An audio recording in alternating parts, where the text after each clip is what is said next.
नमस्कार शेतकरी मित्रांनो, शेतकऱ्यांसाठी आनंदाची बातमी। 24 जिल्ह्यात पैसे जमा होणार। आज आहे 11 ऑगस्ट 2025 रोजी। जे काही थकीत पीक विम्याची रक्कम आहे आता ती शेतकऱ्यांच्या खात्यामध्ये आज जमा होणार आहे। शेतकऱ्यांसाठी एक कार्यक्रम आयोजित करण्यात आलेले आहे आणि त्या कार्यक्रमाअंतर्गत 2022 पासूनचा जो पीक विमा थकीत आहे त्याची रक्कम या ठिकाणी दिली जाणार आहे। आता किती रक्कम दिली जाणार आहे याची संपूर्ण माहिती व्हिडिओच्या मध्ये आपण बघणार आहोत। त्यासाठी हा व्हिडिओ शेवटपर्यंत बघा। चॅनलवर नवीन असाल चॅनलला सबस्क्राइब करा। आपले महाराष्ट्र राज्याचे कृषी मंत्री आहेत दत्तात्रय भरणे, महाराष्ट्र राज्य कृषी मंत्री आणि पालकमंत्री वाशिम जिल्हा।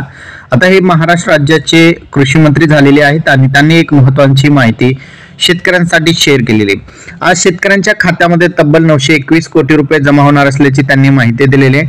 प्रधानमंत्री पीक विमा योजनेतील मागील वर्षीचे खरीप हंगाम आणि रब्बी हंगामातील रडखडलेल्या दाव्यांची नुकसान भरपाई सोमवारी 11 ऑगस्ट रोजी शेतकऱ्यांच्या खात्यामध्ये जमा केली जाणार आहे अशी त्यांनी माहिती दिलेली आहे। आता खरीप हंगाम 2024 मध्ये जे अर्ज संख्या आहेत 15,26,000, रक्कम 809 कोटी रुपये जे आहेत आज शेतकऱ्यांच्या खात्यामध्ये जमा होणार आहे।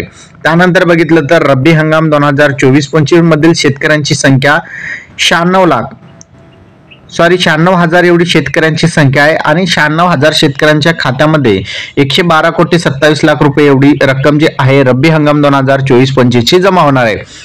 तर एकूण रक्कम बघितली तर 921 कोटी रुपये 39 लाख एवढी रक्कम जी आहे जमा होणार आहे।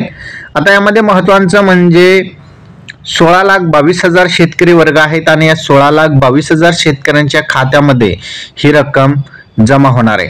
महत्त्वाचं म्हणजे शेतकऱ्यांसाठी आता कृषी मंत्र्यांनी ही एक महत्त्वाची अपडेट दिल्यामुळे आणि तारीख सुद्धा डिक्लेअर झाल्यामुळे आज शेतकऱ्यांच्या खात्यामध्ये 921 कोटी रुपये जवळपास 16 लाख शेतकऱ्यांच्या खात्यामध्ये जमा होणार आहे। तर अशा प्रकारचा हा एक महत्त्वपूर्ण शेतकऱ्यांसाठी अपडेट होता। अपडेट कसा वाटला कमेंट मध्ये नक्की सांगा।